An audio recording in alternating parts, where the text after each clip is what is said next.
Assalamualaikum warahmatullahi wabarakatuh. Perkenalkan, nama saya Fikri Andre Nomasi dari kelas 5B dengan NIM 1514210004. Di sini saya akan membuat video untuk memenuhi tugas media dan sumber belajar yang diampu oleh dosen Dr. Rustam I. Hussein MPD. Dasar pertimbangan pemilihan media pembelajaran. Pembelajaran yang efektif memerlukan perencanaan yang baik. Media yang akan digunakan dalam proses pembelajaran juga memerlukan perencanaan yang baik. Alasan pokok berkaitan dengan pertimbangan seorang guru menggunakan media dijelaskan oleh Arif Sudiman 1996 sebagai berikut. 1. Bermaksud mendemonstrasikan. Dalam hal media dapat digunakan sebagai alat untuk mendemonstrasikan sebuah konsep, alat, objek, kegunaan, cara pengoperasiannya, dan lain-lain. Media berfungsi sebagai alat peraga dalam pembelajaran. 2. Familiarity. Penggunaan media pembelajaran haruslah memiliki alasan pribadi mengapa ia menggunakan media tersebut. Misalnya, karena sudah terbiasa menggunakan media dan merasa sudah menguasai media tersebut. Jika menggunakan media lain belum tentu bisa, dan untuk mengajarkan bahwa mempelajarinya butuh waktu yang sangat lama, butuh tenaga yang cukup banyak dan biaya yang banyak, sehingga secara terus-menerus ia akan menggunakan media overhead, proyektor atau OHP, dan overhead transportasi OHT kebiasaan dan menguasai detail dari media, meskipun sebaiknya guru lebih variatif memilih media. 3. Saltari.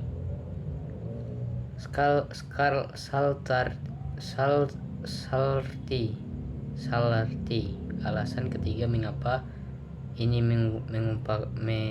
alasan ini mengapa guru menggunakan media adalah untuk memperjelas pesan pembelajaran dan memberikan penjelasan yang lebih konkret.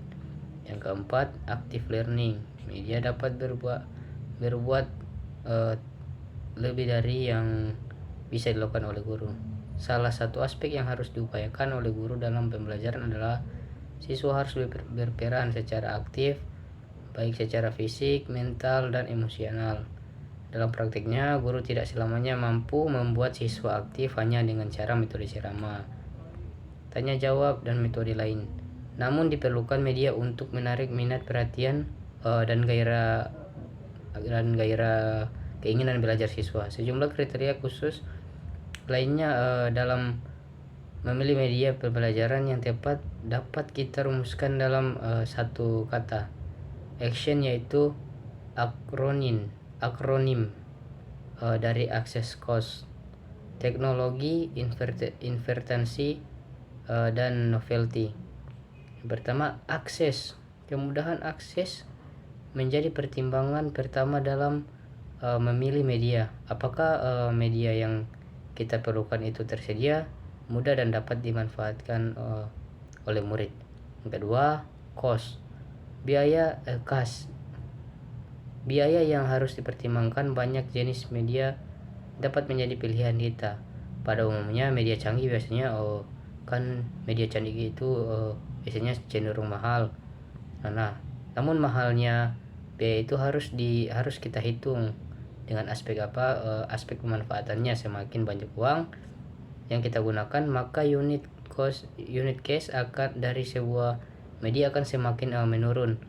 Media yang efektif tidak akan mahal jika guru kreatif dan menguasai betul materi pembelajaran. Yang ketiga, teknologi. Mungkin saja kita tertarik kepada satu media tertentu. Kita tidak perlu perhatikan apakah teknologi tersedia dan mudah menggunakannya. Katakanlah kita ingin menggunakan media audio visual di kelas. Perlu kita pertimbangkan apakah ada listrik atau tidak. Yang keempat, interaktif. Media yang baik adalah yang dapat memunculkan komunikasi dua arah atau interaktivitas.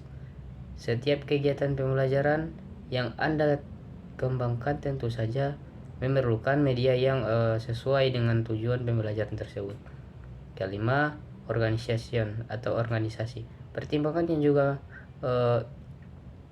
penting dalam dukungan organisasi, misalnya apakah pemimpinan sekolah atau yayasan mendukung, bagaimana perorganisasiannya, apakah di sekolah ini tersedia sebuah unit yang disebut pusat sumber belajar. Jadi dasar pertimbangan untuk memilih suatu media itu sangatlah sederhana, yaitu dapat memenuhi kebutuhan atau mencapai tujuan yang diinginkan atau tidak. Untuk memudahkan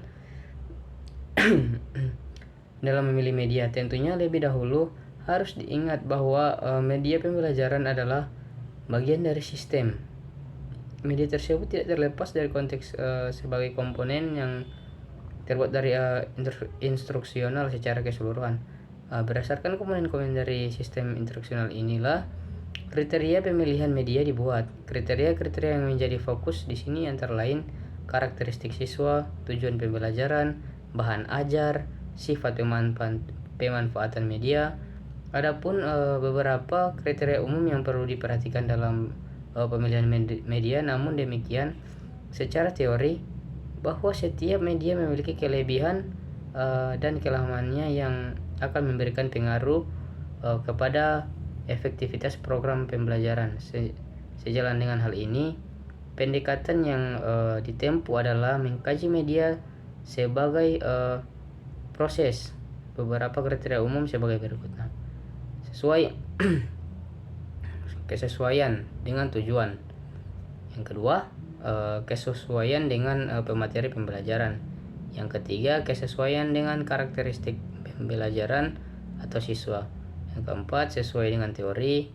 Dan yang kelima, itu dia media seperti visual seperti TV. Yang keenam, kesesuaian dengan kondisi lingkungan.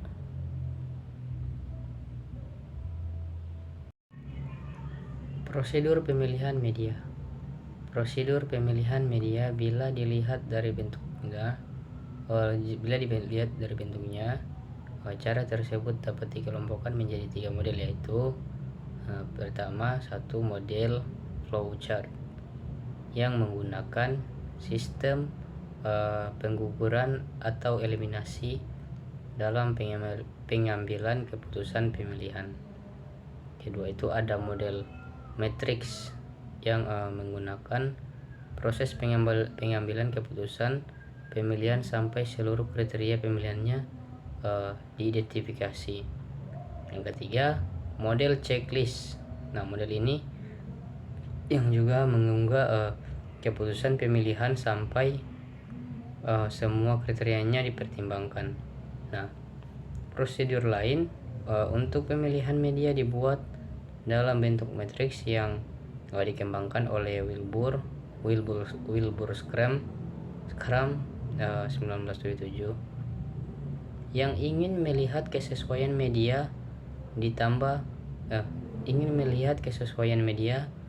dengan tingkat kesulitan pengendalian oleh pemakai model ini, kemudian ditambah dan diadaptasi oleh Yusuf Hadi Miarso. Prosedur pemilihan media ada yang dituangkan dalam bentuk checklist untuk memberikan gambaran yang agak jelas tentang apa yang dimaksudkan. Di bawah ini akan dijelaskan contoh model pemilihan dalam bentuk checklist. Checklist kadang-kadang juga disebut dengan nama format evaluasi media.